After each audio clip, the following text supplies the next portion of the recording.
సోదరుడుగా చూడకుండా, సాటి మనిషిని మనిషిగా చూడకుండా ఆయన హిందూ, ఈయన ముస్లిం, ఈయన క్రిస్టియన్ అని చెప్పి ఎంతసేపు ఆ ముద్రలేసి సమాజాన్ని విచ్ఛిన్నం చేయాలన్న ఆలోచన తప్ప, లేకపోతే ఏం కథలు ఇవన్నీ? ఒక ఆయన మాట్లాడుతాడు బీజేపీ ఆయన, హిందూ ఖత్రేమే అంటాడు.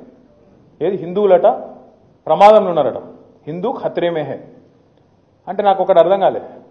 2014 దాకా హిందూ ఖత్రేమే నయ్యే, 2014 తర్వాత హిందూ ఖత్రేమే హే అంటే అదేం లెక్క? ఇన్ని రోజులట హిందువులు ప్రమాదంలో లేరట, ఇప్పుడు మాత్రమే అయినట్ట. మరి మోడీ గారు వైఫల్యం చెందినట్టేనా, ఫెయిల్ అయినట్టేనా మరి మోడీ? 2014 తర్వాత మోడీ గారు ప్రధానమంత్రి అయిన తర్వాత, భారతీయ జనతా పార్టీ అధికారంలోకి వచ్చిన తర్వాత 80% ఉండే దేశంలో, 80% హిందువులు ఉండే దేశంలో హిందూ ఖత్రేమే హే అనే స్లోగన్కి అర్థం ఉందా అసలు? స్వాతంత్రం వచ్చినప్పటి నాటి నుంచి లేని పంచాయతీ ఇప్పుడు ఎందుకు పెడుతున్నారు కొత్తగా?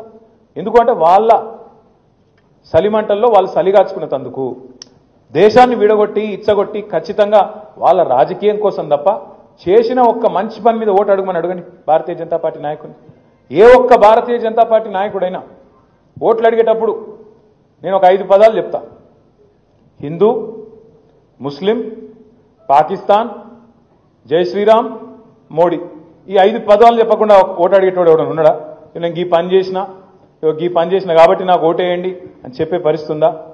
హిందూ అనాలి, ముస్లిం అనాలి, పాకిస్తాన్ అనాలి, జై శ్రీరామ్ అనాలి, ఓట్లు వేసుకోవాలి, అవతల పడాలి, మళ్ళా కనబడద్దు.